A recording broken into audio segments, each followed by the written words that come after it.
रोक न्यूज पहा आता नव्या रूपात. दिल वही सोच नहीं. संपादक मकरंद साठे. माळशिरस विधानसभेसाठी तुम्ही इच्छुक आहात, तुमचं काय म्हणणं आहे? सर्वप्रथम सर्व महामानवांना वंदन करून मी माझा परिचय देतो. माझं नाव आकाश भीमराव सावंत आहे. मी भारतीय जनता पार्टीचा जिल्हा सचिव युवा मोर्चाचं काम बघतोय सध्याला. 2014मध्ये माझे वडील भीमराव सावंत यांनी विधानसभेचा फॉर्म भरला होता. चेअरमनना ते पूरक होते, पण काही कारणाने पक्षाच्या वरिष्ठांनी सांगितलं की तुम्हाला माघार घ्यायला लागते. त्या टायमाला वडिलांनी ऐकलं, त्यांनी माघार घेतली. त्यानंतर आत्ता 2024मध्ये आरक्षणचं शेवटचं वर्ष आहे.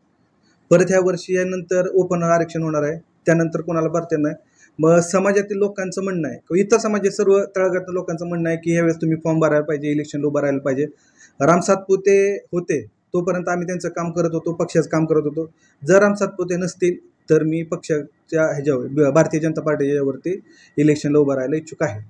आव्हान असणार पुढे तुम्हाला? आव्हानाचं काय नाही, आव्हान ह्याच्या पूर्व पण होतं आणि आम्ही पहिल्यापासून संघर्षातून सर्व गोष्टी करतोय. काय आम्हाला काय पहिल्यापासून पारंपरिक काय भेटलेलं नाही आहे. सुरुवातीपासून आम्ही सगळ्या गोष्टी आव्हानात पार करतच आलेलो आहे. त्यामुळे काय सवय पडलेल्या आहे त्या गोष्टीची, त्या गोष्टीला आम्ही नाही भेट. माझं वडिलांचं सांगायला गेलं तर वडील भारतीय जनता पार्टीच्या वडिलांपासून आम्ही काम करतोय. ही आमची दुसरी पिढी आहे. वडील भारतीय जनता पार्टीकडून डेप्युटी सरपंच होते, त्यानंतर जिल्हा परिषद सदस्य झाले, त्यानंतर जिल्हा नियोजन सदस्य पण झाले. वडिलांचं सामाजिक काम खूप मोठं आहे. ते काही असं लपलेलं नाही आहे, तालुक्याला सर्वांना माहीत आहे. संजीवनताईच्या मार्गदर्शनाखाली त्यांनी पहिल्यापासून काम केले आणि त्यानंतर पक्षाने आमच्या आईला नगराध्यक्षपद माळशिरसचं प्रथम दिलं, मला नगरसेवक पद दिलं. मग पक्षाने आतापर्यंत आम्हाला प्रेम दाखवलेलं आहे आणि पक्षांचा आमच्या घरावरती विश्वास आहे.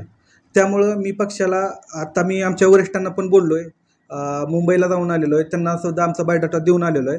त्यांना सांगितलं मी इच्छुक आहे आणि स्थानिक उमेदवाराला प्राधान्य द्यावं ही आमची अपेक्षा. बाहेरनं उमेदवार आणून हे करणं चुकीचं आहे.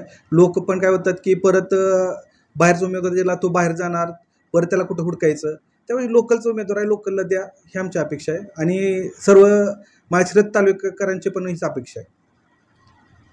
आता दुष्यंत कांबळे आपण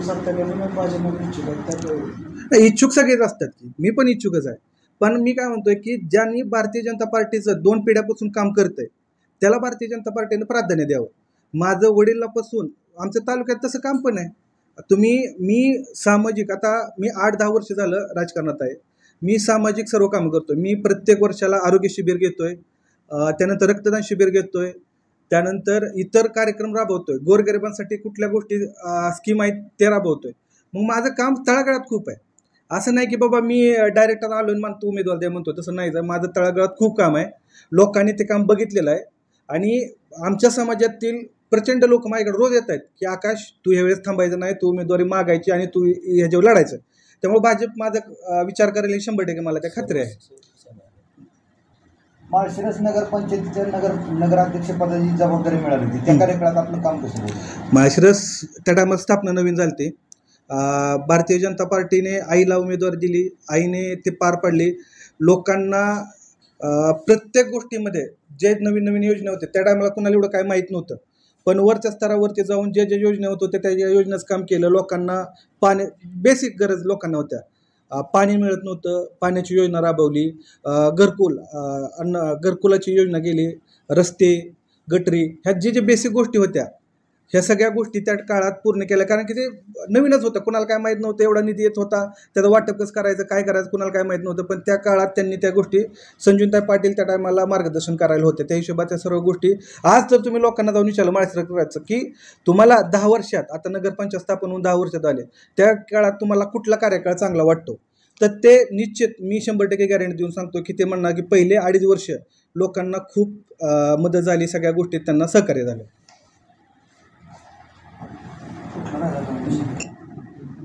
माळशिरस तालुक्यामध्ये गावभेट दौरा करत असताना आपणास कसा प्रतिसाद मिळतोय? आत्ता मी 1 महिन्याच्या वर झालं प्रत्येक गावामध्ये जाऊन भेटत आहे. सर्व समाजाच्या लोकांना भेटत आहे की आमचं वडिलांचं कार्य म्हणजे असं फक्त एका जातीपुरतं नव्हतं, सर्व समाजापुरतं होतं. त्यामुळे त्या प्रत्येक समाजाची लोक जोडले गेले आहेत. मी फक्त काय करतोय की त्या लोकांना जाऊन भेटतोय. तर त्या लोकांचं म्हणणं काय येतं की आकाश तू 5 वर्ष उशीर केला, तू गेल्या 5 वर्षातला यायला पाहिजे होतं आणि येऊन आम्हाला आता सांगतायत की नाही आता तू निर्णय घेतलेला अगदी योग्य आहे, तू आता मागं फिरू नकोस, पक्ष तुझा विचार करणारच. आणि मी त्याच मताचा आहे की तुमच्या माध्यमातून मी सांगतोय की आता की पक्षाने ह्या गोष्टीचा विचार करावा, स्थानिक उमेदवाराला प्राधान्य द्यावं आणि स्थानिक उमेदवाराला पण थोडं वर घ्यावं, एवढंच माझं म्हणणं आहे. धन्यवाद. ओके.